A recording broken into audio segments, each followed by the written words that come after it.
अगर आप भी उत्तर प्रदेश में सब इंस्पेक्टर के पदों के लिए आपने अप्लाई किया है और आप उसकी तैयारी कर रहे हैं तो ये वीडियो आप लोगों के लिए मोस्ट इम्पोर्टेंट होने वाला है, क्योंकि आज के वीडियो में हम कुछ ऐसे इम्पोर्टेंट संविधान से रिलेटेड क्वेश्चंस की बात करेंगे जो आपके एग्जाम के पॉइंट ऑफ व्यू से मोस्ट इम्पोर्टेंट होंगे।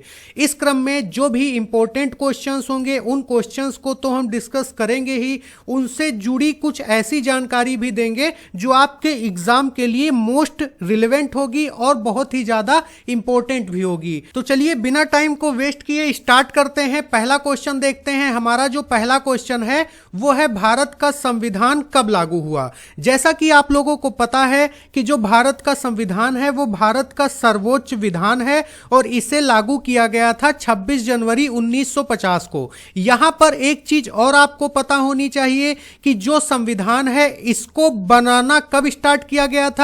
इसको बनाना स्टार्ट किया गया था 9 दिसंबर 1946 को और इसे संविधान सभा द्वारा पारित किया गया था 26 नवंबर 1949 को। आप लोग इन दोनों डेट को जरूर नोट कर लीजिएगा, मोस्ट इंपोर्टेंट हो जाता है, क्योंकि 9 दिसंबर 1946 से बनना स्टार्ट हुआ था और 26 नवंबर 1949 को यह संविधान सभा के द्वारा पारित कर दिया गया था 1949 को। लेकिन इसको अमल में कब लाया गया, मतलब इसको लागू कब किया गया, तो इसको लागू किया गया था 26 जनवरी 1950 को। अब अगर आपसे एक क्वेश्चन ये पूछ ले कि संविधान को बनने में कितना समय लगा, तो आप लोग नोट कर सकते हो 2 साल 11 महीने 18 दिन लगा। 2 साल 11 महीने 18 दिन संविधान को क्रिएट होने में लगा, बनने में लगा। ये मोस्ट इंपॉर्टेंट है क्योंकि ये क्वेश्चन अक्सर प्रत्येक एग्जाम में पूछे जाते हैं, तो आपके लिए ये मोस्ट इंपॉर्टेंट हो जाता है कि आपको पता हो कि ये कब बनना स्टार्ट हुआ और कब बन के पारित हुआ और कितना समय बनने में लगा। तो चलिए नेक्स्ट क्वेश्चन देखते हैं। जो हमारा सेकंड क्वेश्चन है वो है संविधान सभा के अध्यक्ष कौन थे। आपके जो ऑप्शंस हैं वो हैं डॉक्टर भीमराव अंबेडकर, डॉक्टर राजेंद्र प्रसाद, सरदार वल्लभ भाई पटेल, रविंद्रनाथ टैगोर। अब आपको यहां पर यह बताना है कि कौन था, तो आपको बता दें डॉक्टर राजेंद्र प्रसाद को संविधान सभा का अध्यक्ष बनाया गया था, जो कि स्थायी थे। और इनको कब चुना गया था, अगर आपसे यह क्वेश्चन पूछ ले कि इनको कब चुना गया था, तो इनको चुना गया था 11 दिसंबर 1946 को। 11 दिसंबर 1946 को इनको चुना गया था।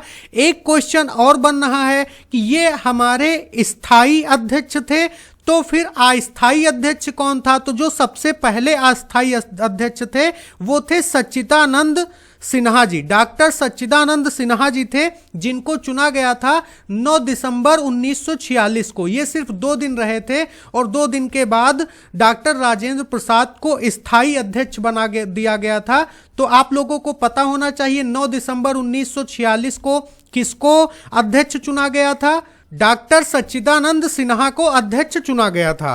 तो ये आपका सेकंड क्वेश्चन कंप्लीट हो जाता है इस तरीके से। नेक्स्ट क्वेश्चन की तरफ चलते हैं और कुछ इंपॉर्टेंट टॉपिक्स पर बात करते हुए चलेंगे। जो हमारा थर्ड क्वेश्चन बनता है वो बनता है संविधान के जनक किसे कहा जाता है।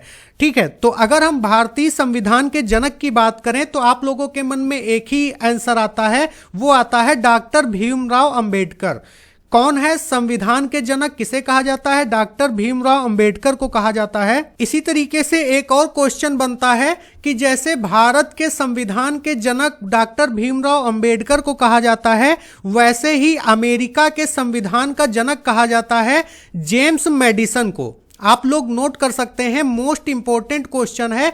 जेम्स मैडिसन को अमेरिका के संविधान का जनक कहा जाता है, तो ये भी यहां पर मोस्ट इंपॉर्टेंट हो जाता है। अब यहां पर डॉक्टर भीमराव अंबेडकर से जुड़ा एक और तथ्य है, वो तथ्य ये है कि जो मसौदा समिति थी उसके अध्यक्ष भी डॉक्टर भीमराव अंबेडकर ही थे और इनको उस समिति का अध्यक्ष बनाया गया था 1947 में ही।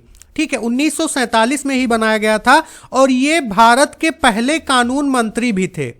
आप लोग इनको भी नोट कर सकते हो, मोस्ट इंपॉर्टेंट है। अगर आपसे पूछ ले कि भारत के पहले, स्वतंत्र भारत के पहले कानून मंत्री कौन थे, तो आप बताओगे डॉक्टर भीमराव अंबेडकर। इसके बाद एक क्वेश्चन और संविधान से रिलेटेड ही बनता है कि संविधान के मूल पाठ को किसने लिखा अपने हाथों से। तो आप लोगों को नाम पता होगा, बहुत ही ज्यादा वायरल होता है, वो है प्रेम बिहारी नारायण रायजादा ने अपने हाथों से लिखा था। तो संविधान के मूल पाठ को प्रेम बिहारी नारायण रायजादा ने अपने हाथों से लिखा था। ये क्वेश्चन हो गया थर्ड, जो कि मोस्ट इंपॉर्टेंट है। इससे जुड़े कई टॉपिक पर हमने बात किया। डॉक्टर भीमराव अंबेडकर को 1947 में मसौदा समिति के अध्यक्ष के रूप में चुना गया और संविधान के जनक के रूप में भी डॉक्टर भीमराव अंबेडकर को जाना जाता है। और अमेरिका के जो संविधान है उसका जनक जेम्स मेडिसन को माना जाता है। और स्वतंत्र भारत के पहले कानून मंत्री डॉक्टर भीमराव अंबेडकर जी ही थे। और पूरा भारत का जो संविधान है उसको अपने हाथों से लिखा था प्रेम बिहारी नारायण रायजादा ने। तो ये कुछ इंपॉर्टेंट क्वेश्चंस हो गए जिनके अकॉर्डिंग आप लोग अपनी जर्नी को आगे कंटिन्यू कर सकते हो। अब हम थोड़ा और आगे बढ़ेंगे, फोर्थ नंबर के क्वेश्चन पर चलेंगे और उसको समझने का प्रयास करेंगे। यहां पर आप लोगों के लिए मोस्ट इंपॉर्टेंट क्वेश्चन ये है कि संविधान की प्रस्तावना में भारत को किस प्रकार का राष्ट्र बताया गया है, संप्रभु राष्ट्र या फिर पंथ निरपेक्ष। पंथ निरपेक्ष जो आप देख रहे हो, कहीं कहीं पर धर्म निरपेक्ष भी आप लोगों के सामने आएगा, तो इसमें आप कंफ्यूज मत होइएगा। गणराज्य या फिर समाजवादी या फिर लोकतांत्रिक या फिर उपरोक्त सभी। यहां पर जो आपका आंसर सही होगा वो होगा उपरोक्त सभी। अब संप्रभु, पंथ निरपेक्ष, गणराज्य या फिर समाजवादी लोकतांत्रिक, जो हमारा भारत है इसका जो संविधान है इसकी जो प्रस्तावना है वो भारत को किस राष्ट्र के रूप में व्यक्त करती है, संप्रभुता के रूप में व्यक्त करती है, पंथ निरपेक्ष के रूप में व्यक्त करती है और गणराज्य समाजवादी लोकतांत्रिक के रूप में व्यक्त करती है। अब यहां पर क्वेश्चन ये आता है कि संप्रभु क्या है। जैसे भारत एक स्वतंत्र देश है जिसे बाहरी हस्तक्षेप के बिना खुद पर शासन करने का पूर्ण अधिकार है। अब पंथ निरपेक्ष क्या है, मतलब धर्मनिरपेक्ष। तो जो धर्मनिरपेक्ष है इसमें यह कहा गया है कि भारत का कोई आधिकारिक धर्म नहीं है, कहते नहीं धर्मनिरपेक्ष राष्ट्र है, मतलब जितने भी धर्म हैं सभी धर्मों का भारत में सम्मान किया जाता है। अब इसके बाद आता है गणराज्य। गणराज्य का मतलब यह होता है कि भारत का जो संवैधानिक प्रमुख होता है, संवैधानिक प्रमुख किसे कहा जाता है, राष्ट्रपति को, प्रेसिडेंट को कहा जाता है। और यह वंशानुगत नहीं होगा बल्कि जनता द्वारा ही चुना जाएगा।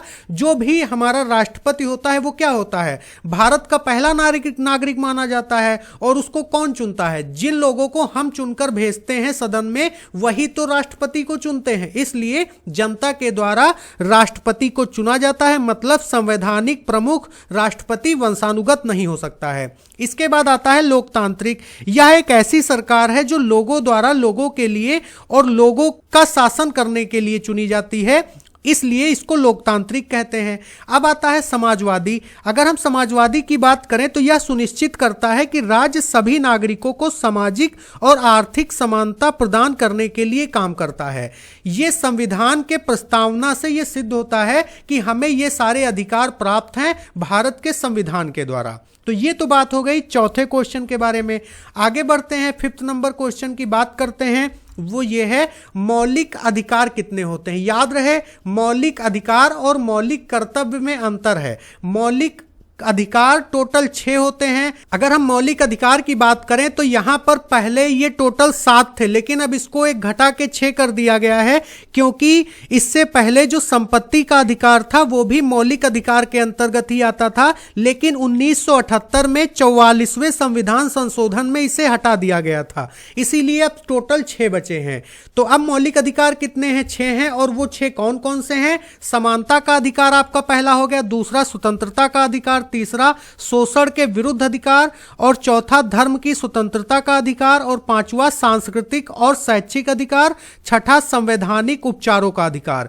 इसमें संपत्ति का भी अधिकार इंक्लूड था, लेकिन अब उसको हटा दिया गया है, इसीलिए टोटल अधिकार कितने हैं? टोटल अधिकार 6 रह गए हैं। इसके बाद जो हमारा 6 नंबर का क्वेश्चन है वो है मौलिक कर्तव्य कितने हैं। तो टोटल मौलिक कर्तव्य हैं 11, मतलब 11 मौलिक कर्तव्य हैं। अब वो 11 मौलिक कर्तव्य कौन कौन से हैं? अगर आपसे पूछ ले कि इनमें से कौन सा मौलिक कर्तव्य नहीं है? तो आपको इन्हीं में से आपको चूज करके बताना होगा कि कौन सा नहीं है। तो जो सबसे पहला है, संविधान का पालन करें और राष्ट्रीय ध्वज एवं राष्ट्रगान का सम्मान करें। दूसरा है, स्वतंत्रता संग्राम के आदर्शों का पालन करें। तीसरा, भारत की संप्रभुता और अखंडता की रक्षा करें। चौथा, देश की रक्षा करें और आवश्यकता पड़ने पर राष्ट्रीय सेवाएं प्रदान करना। सामान्य भाईचारे की भावना का विकास करना। देश की समग्र संस्कृति को रक्षित करना। प्राकृतिक पर्यावरण का संरक्षण करना। वैज्ञानिक दृष्टिकोण और मानवता का विकास करना। सार्वजनिक संपत्ति की सुरक्षा करें और हिंसा से बचें। जीवन के सभी क्षेत्रों में उत्कृष्टता के लिए प्रयास करना। साथ ही साथ जो लास्ट है वो है, सभी माता पिता अभिभावकों का कर्तव्य है कि वे अपने 6 से 14 वर्ष के आयु के बच्चों को स्कूल अवश्य भेजें, जिससे कि आने वाले समय में जो भारत है वो सशक्त और एजुकेटेड हो सके। इसीलिए ये वाला जो हमारा कर्तव्य है ये सभी के लिए मोस्ट इंपॉर्टेंट हो जाता है। वैसे तो ये 11 कर्तव्य हमारे लिए मोस्ट इंपॉर्टेंट हैं, लेकिन इन सभी का पालन करना हर एक व्यक्ति के लिए जरूरी होता है। तो आगे बढ़ते हैं। हमारा जो नेक्स्ट क्वेश्चन है वो है 7वें नंबर, उसको हम देख लेते हैं। इसमें आप लोगों का आता है, डीपीएसपी किस अनुच्छेद में है? सबसे पहले यहां पर आपको यह समझना होगा कि डीपीएसपी का फुल फॉर्म क्या है। Directive principle of state policy. अगर हम बात करें किस अनुच्छेद में है, तो आपको यहां पर पता होना चाहिए कि यह अनुच्छेद 36 से 51 के बीच में है। इसका जो हिंदी में अर्थ होगा वो होगा राज्य के नीति निर्देशक सिद्धांत, इसको बोलते हैं। इसका फुल फॉर्म हिंदी में होगा। एक चीज यहां पर और आपको पता हो कि अगर डीपीएसपी के बारे में आपसे पूछे और ये पूछे कि ये किस संविधान से लिया गया है, तो आप लोग नोट कर सकते हो ये आयरिश संविधान से लिया गया है। किससे लिया गया है? आयरिश संविधान से लिया गया है, जो कि मोस्ट इंपॉर्टेंट है और ये ज्यादातर पूछा जाता है। आगे बढ़ते हैं। 8th नंबर क्वेश्चन की हम बात कर लेते हैं। जो हमारा 8th नंबर का क्वेश्चन है वो है कि 42वां संविधान संशोधन किस वर्ष हुआ था? तो ये हुआ था आपातकाल के दौरान। और आपातकाल कब लगा था? 1976 में, इंदिरा गांधी के समय में।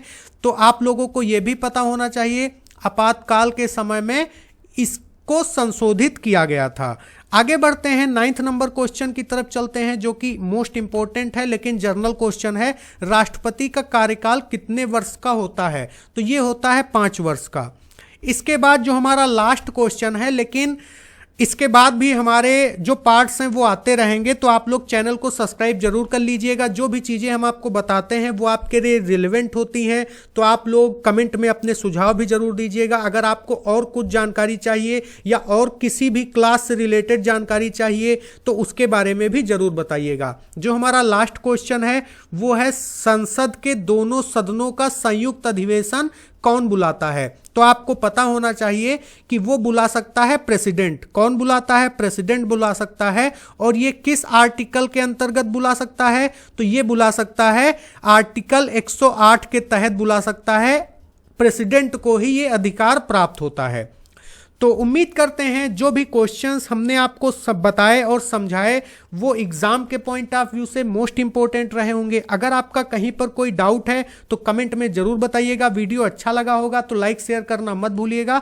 चैनल पर नए हैं तो चैनल को सब्सक्राइब करके बेल आइकन को प्रेस करना भी मत भूलिएगा। मिलते हैं नेक्स्ट वीडियो में, तब तक के लिए जय हिंद, जय Bharat, take care, all of you.